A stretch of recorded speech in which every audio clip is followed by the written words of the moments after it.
High, good morning friends. আমি অনেক দিনই পরে আসলাম। তো তোমরা কেমন আছো? আমি রান্না করছি এখন। আজকে আবার কাজের বউ আসবে না, কাজও করতে হবে, বাসন মাজবো, ঘর মুছবো, এগুলো করবো। আর কালকে তো ক্রিসমাস গেল, তোমাদের কেমন কাটলো? প্রতিবারই চার্চে যাই, আসলে এবার যাইনি কারণ আমার মেয়ের ডান্স পারফরমেন্স ছিল, ওখানে গেছিলাম। প্রোগ্রাম খুব ভালো হয়েছে দেখলাম, এই জন্য কালকে আর চার্চে যাওয়া হয়নি। তো তোমরা নিশ্চয়ই খুব এনজয় করেছো কালকে।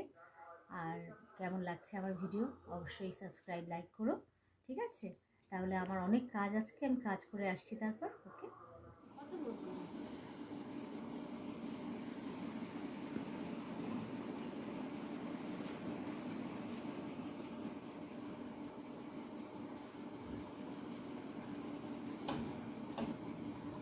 High, good evening.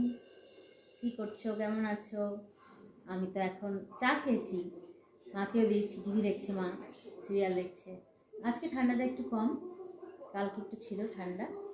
তো মেয়ে আসলো এখন, টিউশন পড়ে আসলো, আর আমি একটু রেস্ট নিচ্ছিলাম শুয়ে শুয়ে, কী করবো।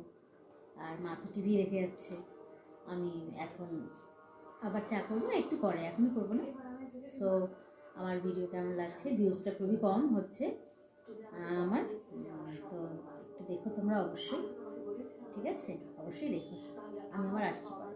আমি আবার চলে আসলাম, রাত্রের কাজ নিয়ে আসলাম। ভাত বসাবো, চাল রেডি করে রাখছি, খাবার গরম করব, তারপরে খেতে দিব। আর সন্ধ্যাবেলা পরে মোমো খেলাম কিছুক্ষণ আগে, আবার চাও খেলাম।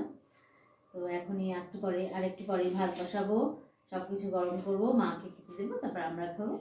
তারপরে তো আজকের মতো কাজ শেষ।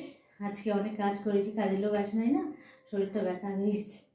ঠিক আছে, তো তোমরা আমার ভিডিও অবশ্যই দেখো, কেমন লাগছে বলো। ওকে, তোমরা ভালো থাকো।